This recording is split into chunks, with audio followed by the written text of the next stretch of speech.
There's a moment we have all experienced. Someone says something to you, confidently, casually, like they've seen it all before. Wait till you get married. Everything changes. It lands like a prediction, but it's more than that. It carries weight like a warning, like something inevitable. And if you pause for a second, question starts to form. How do they know? Where is it coming from? Why do they think their experience applies to you? This isn't about factual warnings like don't touch the fire. It's a physical cause and effect, right? What I'm pointing here is when the cause and effect is emotional, psychological, social. When someone tells you what kind of person you'll become, what you'll regret, how your values will shift, they are not reading the world, they're remembering themselves. That's what I want to untangle in this video. Let's start with something structural.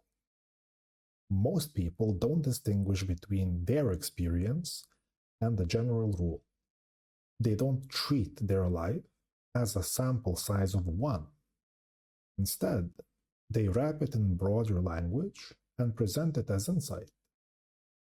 It sounds like a forecast, but it's really memory with the edges smoothed off. Here's the crux. When someone tells you what's going to happen to you, you're almost always describing what already happened to them. They've seen something, maybe once, maybe many times, and internalized it as a pattern. And when your situation looks close enough, that same arc gets projected forward. And the person talking like that aren't doing to consciously deceive you. They're just projecting an unexamined familiarity. There's also a quiet comfort in believing your story fits into a larger pattern. If what happened to you wasn't random, if it was typical, then it makes sense. But the moment that pattern gets applied to someone else, something changes. That's when personal memory quietly dresses itself up as universal truth. Here's the turning point. They don't know your inner world. They don't know your thresholds, your adjustments, your reasons. They've seen the surface, sometimes not even that. But they speak as if the internal logic of your life is transparent. And that's when projection begins. It looks like foresight, but it behaves like a memory. Sometimes this happens casually, a one-off comment. Other times it's persistent. The same message, repeated across contexts. Marriage will break you. Kids will ruin you. Dreams fade. People cheat. Everything changes. And beneath each sentence is a quiet request. Please make my story make sense. The repetition matters because repetition reveals function. At a certain point, it's no longer about you. It's about stabilizing something in them. Some projections are defensive. They carry pain that's been rebranded as advice. If you struggled after having kids, you don't want to feel alone in that. If your marriage dulled over time, you want to feel typical, not avoidable. So when someone else approaches those same milestones, the reflex is to speak, normalize, to predict, to make it universal. And in many cases, it's out of self-preservation. Other projections are inherited. People pass down warnings like heirlooms, often unconsciously. What began as a survival advice hardens into doctrine, passed from one voice to the next, unexamined but deeply felt. Trust fades, men always leave, don't expect too much. None of these started with the person saying them to you, but each repetition reinforces the idea that this is how the world works. At this point, it's no longer experience, it's worldview maintenance, and you become the surface it's rehearsed on. A distortion enters here, because when someone offers you a script that isn't yours, they rarely call it a script. They call it wisdom, or realism, or just how things are.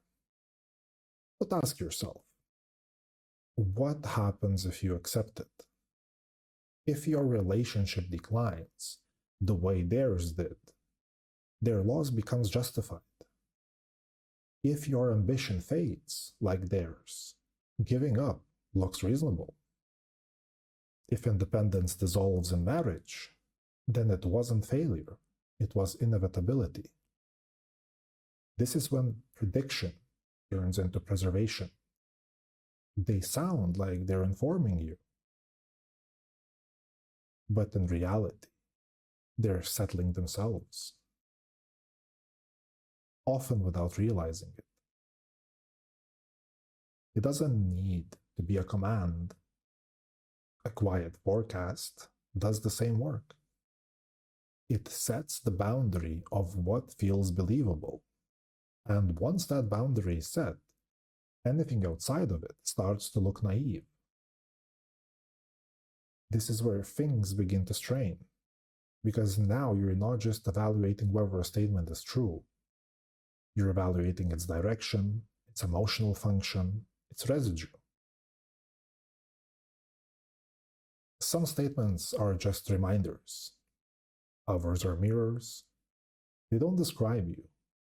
They trace the speaker's past onto your future. They aren't trying to harm. This is just the shape their experience took. But intent doesn't change effect, and effect is what you have to deal with. So what do? One option is rejection, to push back, to say, that's your story, not mine. Another is absorption, to take it quietly, to feel its weight without realizing it's important.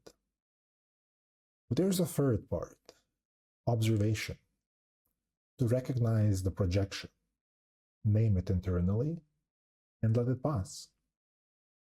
Not everything needs to be debated or argued, but nothing needs to be internalized by default. Once you start hearing these patterns, the noise separates from the signal. You'll see becomes a flag. Everyone gets through this, becomes a reveal. The shape of the speaker's story starts to show itself. And the meaning shifts. Because now you're not hearing a truth claim. You're hearing residue, something unfinished, something being passed along. And that opens more interesting questions. What happens when someone's unresolved past becomes your forecast? When does empathy become absorption? And how much of what we call realism is really just inherited limitation? That's the space I want to keep exploring.